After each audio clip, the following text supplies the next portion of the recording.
In this video, traders, you have heard of the FANG stocks, but what about the granolas? It's what Goldman Sachs have pointed out. Stay tuned. Hey guys, very warm welcome to you. So you heard about the FANG stocks. These were reasonably high volatility stocks traded in the US, and they were very popular with a lot of hedge funds, very popular as well with a lot of individual investors who did very well out of them. FANGs were Facebook, Apple, Amazon, Netflix, and Google, now called Alphabet. And these were stocks that were kind of driving the market. Lots of money was coming into them. It was like a newer companies. I know they've been around a while, but kind of Apple's reinvented itself. Amazon doing very well, and they were kind of reasonably volatile. There was a lot of money piling into them and they had a lot of return. So Goldman Sachs has said, you know what, we're going to keep with this theme, and they've come up with the, I would argue, not quite as sexy sounding granolas. So these are European stocks that have a high or reasonable dividend yield, a low volatility, and healthy balance sheets. So let's have a look at some of the stocks. And again, these are not recommendations, guys, just pointing out what Goldman Sachs has kind of highlighted. If perhaps that's your boxes that you want to be ticked for your investments, then maybe these are some to look at further. So first one is GlaxoSmithKline. We'll be familiar with many of these.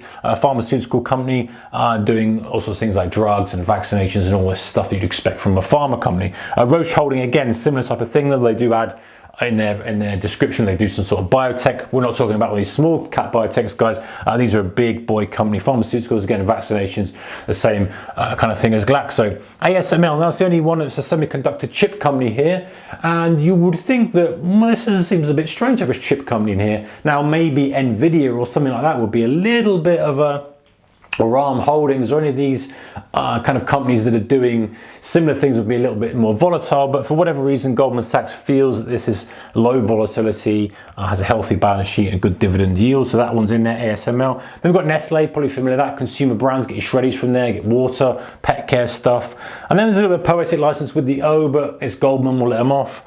Novartis and Novo Nordisk. Again, healthcare, pharmaceuticals, medical diagnostics with Novartis, and healthcare with Novo Nordisk. Then we've got L'Oreal, probably heard of L'Oreal before, your cosmetics, your shampoos, your makeups, all this kind of stuff. Now, one of the ones that I was unfamiliar with is LVMH. This is an umbrella company, a fashion company, and these guys have some of the more popular brands that you might have seen out on the street underneath them, like Fendi. I've seen lots of people with Fendi gear on, Christian Dior. You'd be familiar with that, and many other brands as well. So it's what's interesting to me when you're on the streets and you're walking around the street, and you probably do the same as a trader. You see people wearing specific clothes or brands, and you think, that's interesting. They seem to be much more popular than ever. I remember many years ago, I think I've done a video about this, about Super Dry, which is a kind of brand that's traded in the UK, and I saw it being super popular against a certain demographic of people. And I thought, wow,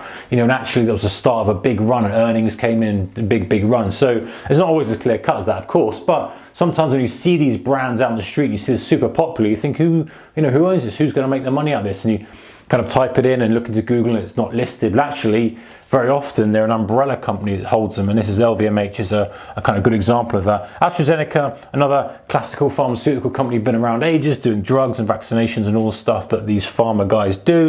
And the final one is Sanofi, which is again another pharmaceutical company.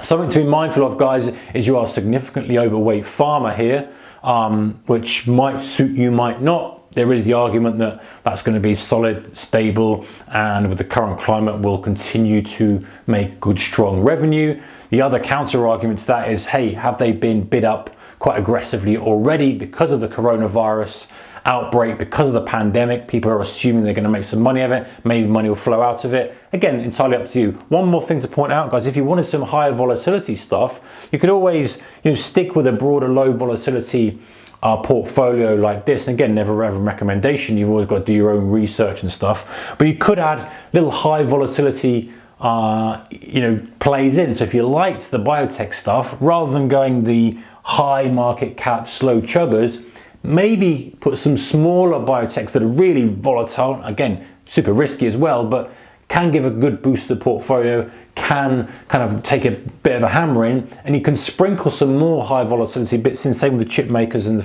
this kind of stuff, into it, so that you match it to suit your risk tolerance, your volatility tolerance, etc. So you still get a dividend yield that perhaps you crave, but you might get a little bit more volatility in the portfolio if that's something you're looking for. Anyway guys, those are the granolas. Goldman Sachs has called those European stocks the granolas.